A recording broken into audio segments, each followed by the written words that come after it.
Hey everyone, welcome back to my YouTube channel. I hope you're having a beautiful and super inspiring day, and thanks so much for joining me for another one of these motivational / artist mindset videos that I share from time to time. In today's video, I want to share my thoughts, my opinions in terms of what the difference is between an art block and an artistic burnout. And also, I'm going to be sharing my best tips on how to avoid them or overcome them. To get started, I wanted to share this awesome quote from Lisa Golightly. She's an artist, and I thought this quote was very much related to these struggles that we often have as artists, and I wanted to share it with you guys. Here it is. There is no right way to make art. The only wrong is in not trying, not doing. Don't put barriers up that aren't there. Just get to work and make something. Isn't that an awesome quote? I loved it when I read it some time ago, and I really wanted to share it today. So getting back to art block and artistic burnout. These terms, block and burnout, get thrown out there so much in the art space. And they're also used kind of interchangeably by lots of people. And though there might not seem like there's much of a difference between a block and a burnout because they both stop you from creating, there is, at least in my opinion.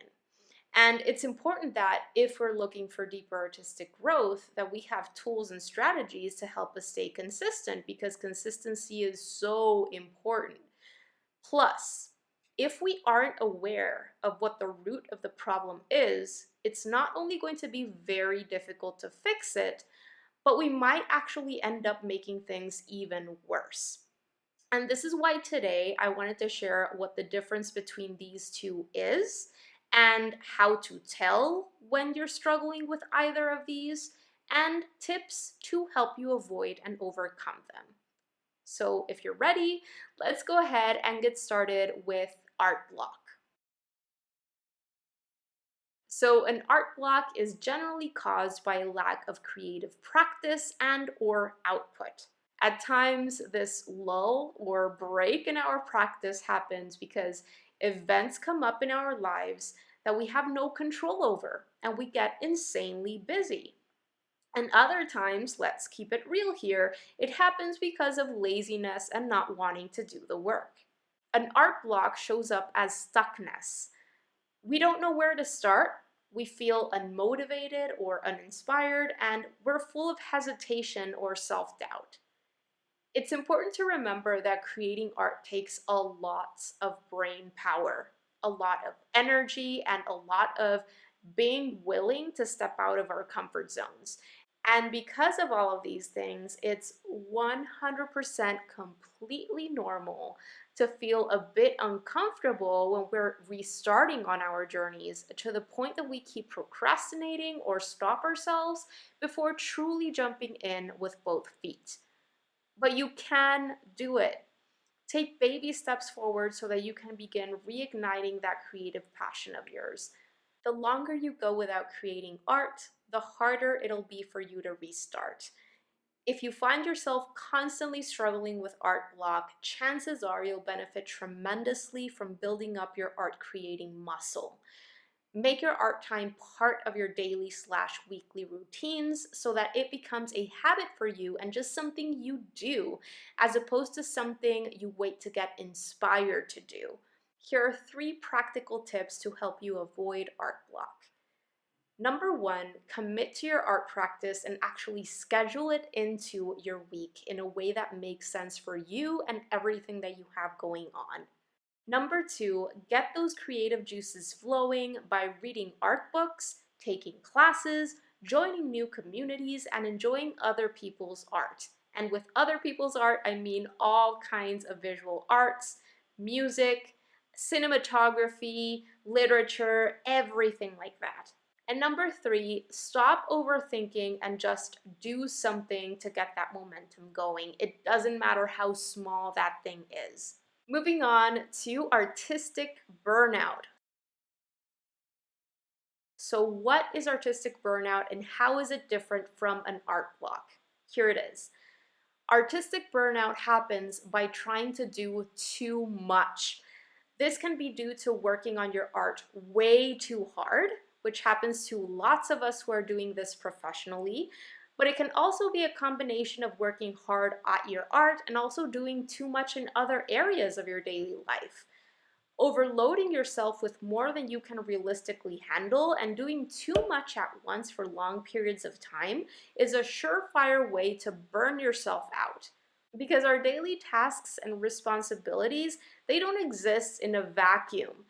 Everything we have going on contributes to our personal mishmash and pile of too much. Artistic burnout shows up as feelings of deep overwhelm and exhaustion. Internally, you feel that even though you've been working super hard consistently, you're somehow not doing enough. It's important to realize that though it's normal to go through insanely challenging periods of our lives, it really shouldn't be the norm or what we strive to do long term. We must also remind ourselves that there is no finish line to reach, and that there will always be more to strive for in terms of developing our art skills. So make sure you're doing what you can to enjoy your journey and don't put unnecessary pressure on yourself. To avoid burnout, it's essential to establish priorities and make taking care of ourselves mentally and physically a non negotiable. Because if we ignore these things, this will negatively impact our productivity, our work, and literally every other area of our lives. Here are 3 tips to help you avoid artistic burnout. Number 1, establish your priorities and non-negotiables for these 3 key areas of your life. They are all important and you should not be ignoring any of these. So first, there's the personal area. And in this one, you have activities pertaining to your mental and physical well-being that you do every week. Then you have your professional area. And in this one, you have things you're doing for your development in your job, in your business you're building up, or simply skills that you're serious about developing. And then there's the interpersonal area. And in this one, you have the things that you do every week that are pertaining to your family, to your friends, to your social life in general. So personal, professional, and interpersonal. They're all super, super important to pay attention to and keep working on. The second tip to help you avoid artistic burnout is learn to say no to things that don't get you closer in some way, shape, or form to any of your aforementioned priorities in any of the 3 areas of your life that I just mentioned. And finally, the third tip is to make time for fun, creative activities that are not related to your art practice. Just to finish this one up today, I want you to know that if your art practice is an important part of you and you're struggling through either a block or a burnout, just know that it happens to all of us at some point in time and that it's temporary. Taking a step back, reprioritizing, doing a bit of planning, and giving yourself grace will get you back into the swing of things in no time. All right, you guys, that is going to do it for this one. I hope that you found it helpful and motivating. And if you have any experiences of your own dealing with either blocks or burnouts, do feel free to leave them in the comment section below. I would love to hear from you. And if you have any tips of your own that have helped you, please leave them as well because we can all help each other out. If you like this video, please make sure to give it a thumbs up because it really helps support the work that I'm doing here on YouTube and helps my work get out there for more people to enjoy. Don't forget to subscribe if you haven't already because I share a new video every single week with tips, drawing and painting tutorials, and motivating messages for artists. And click on the little bell so that you can be notified of when I release my new videos. Thank you so much for checking this one out today. I wish you a beautiful rest of your day and take good care. Bye guys!